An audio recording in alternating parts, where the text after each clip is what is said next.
Albuquerque, New Mexico recently released its annual water quality report, and our water nerds dug through it so that you don't have to.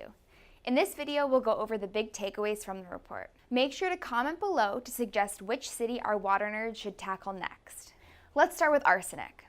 Arsenic is a naturally occurring element that oftentimes leaches into water sources from bedrock. The report detected concentrations of arsenic ranging from 0 to 9 parts per billion, and the concentrations averaged 2 parts per billion in treated drinking water.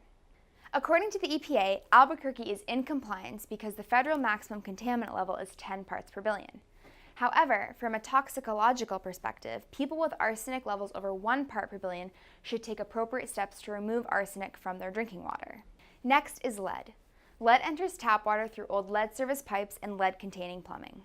Currently, 10% of the water samples tested for lead in Albuquerque revealed concentrations as high as 4 parts per billion.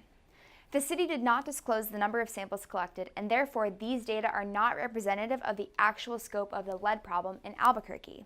Treated water leaving the plant may be in compliance with the loose EPA standards, but can become contaminated once it enters older infrastructure. Houses built before 1986 were most likely built with lead plumbing and lead fixtures. Environmental Protection Agency, Center for Disease Control, and American Academy of Pediatrics all recognize that there is no safe level of lead for children.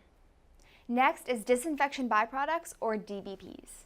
When cities disinfect their water, they can unintentionally create a new contaminant called disinfection byproducts. These DBPs are created when a disinfectant like chlorine or chloramine reacts with organic matter in the water. DBPs are a category of emerging contaminants, which means they have been detected in drinking water, but the risk to human health is unknown. The federal maximum contaminant level for trihalomethanes is 80 parts per billion and 60 parts per billion for haloacetic acids.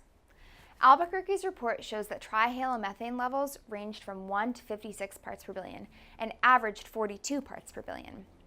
Haloacetic acid levels ranged from 0 to 19 parts per billion and averaged 14 parts per billion. Our water nerds are on the lookout for new cities to cover. If you would like us to check out what's going on in your hometown, please comment below. Also, if you have any questions about this report or anything else water related, drop us a line at hello@hydroviv.com or visit hydroviv.com and use our live chat feature. Our water nerds are based in Washington, D.C. and can answer any questions that you might have. Thanks for watching.